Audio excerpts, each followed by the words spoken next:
Most photographers don't struggle with skill. They struggle with clarity. They say yes to everything. They market to everyone and then wonder why their work feels inconsistent, underpaid, or creatively draining. Your ideal client profile isn't about exclusion. It's about alignment. Let's build it step by step.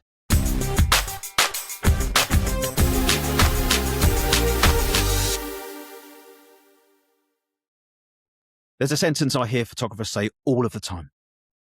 I'll work with anyone. And on the surface, that sounds open, flexible, ambitious. But more often than not, it's the reason they feel stuck. Because when you work with everyone, you resonate with nobody. Welcome to the Visual Storytelling Podcast with me, Gary Fernon. Today, I want to walk you through something practical, something you can actually sit down and do after this episode. We're going to identify your ideal client profile, not in a way that's restrictive, not in a way that boxes you in, but in a way that gives you clarity. And clarity changes everything. Step one, start with energy. Before we talk demographics, before we talk budgets, start with how you felt. Think back to the last year of shoots. Which ones left you energized? Not just paid, not just published, energized. Which clients respected your time, trusted your eye, and allowed you to do your best work? There's data in that, and most photographers ignore it. Your nervous system knows your ideal client before your marketing strategy does. Pay attention to the shoots where you felt calm, confident, creative. That's your first clue. Step two, analyze your best work objectively. Now, open your portfolio, not the work that performed best on Instagram, the work you're genuinely proud of. Pull up 10 to 20 shots and ask yourself, what type of project was this? Who commissioned it? What were they trying to achieve? Were they building a brand, capturing a legacy, launching something new, or elevating their position? Patterns will emerge. Certain industries, certain personalities, certain levels of creative trust. Your client, your ideal client, often already exists in your archive. You just haven't named them yet. Step three, define the problem you solve. This is where things shift. Most photographers describe what they shoot. Very few describe what they solve. If you say, I shoot weddings or I shoot products, you're describing a category. But if you say, I help couples feel present instead of posed, or I help brands look as premium as they truly are, you're describing transformation. Your ideal client is someone who recognizes that problem. They don't just want photos. They want what happens because of the photos.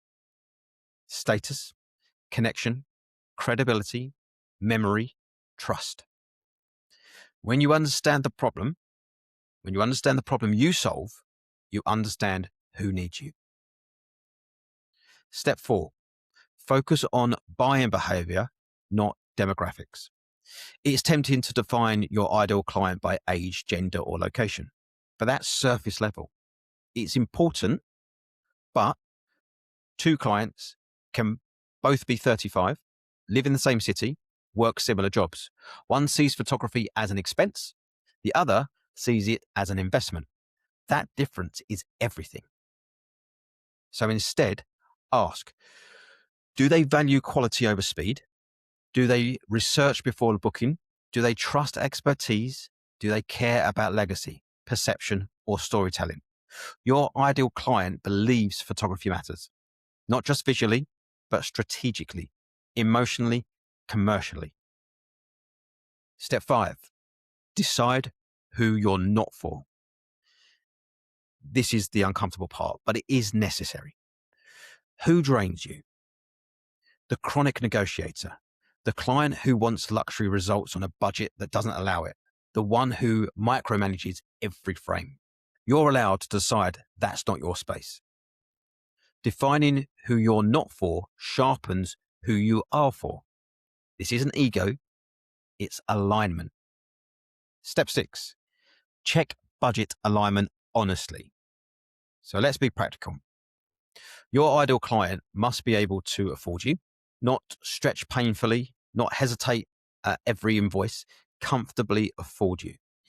Because when someone pays comfortably, they trust more. They interfere less, they respect boundaries more, and the work improves. If someone loves your work but resents your price, they're not your ideal client.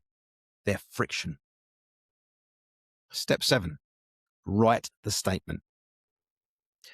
After this episode, I want you to write this down. My ideal client is someone who, and then you finish that sentence. They value, finish that sentence as well.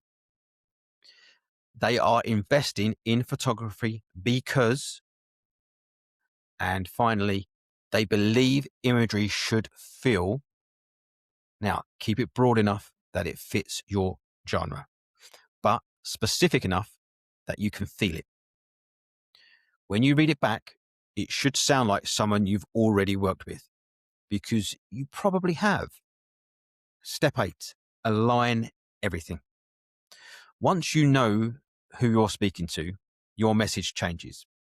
Your portfolio tightens. Your captions become clearer. Your pricing feels more confident. You stop convincing and you start attracting. This is the shift from being busy to being intentional. You don't find your ideal client by accident. You define them. You understand them. You position yourself for them. And when you do that, something subtle happens. The inquiries change. The conversations change. The energy changes because the right people recognize themselves in your work. Clarity isn't limiting. It's liberating.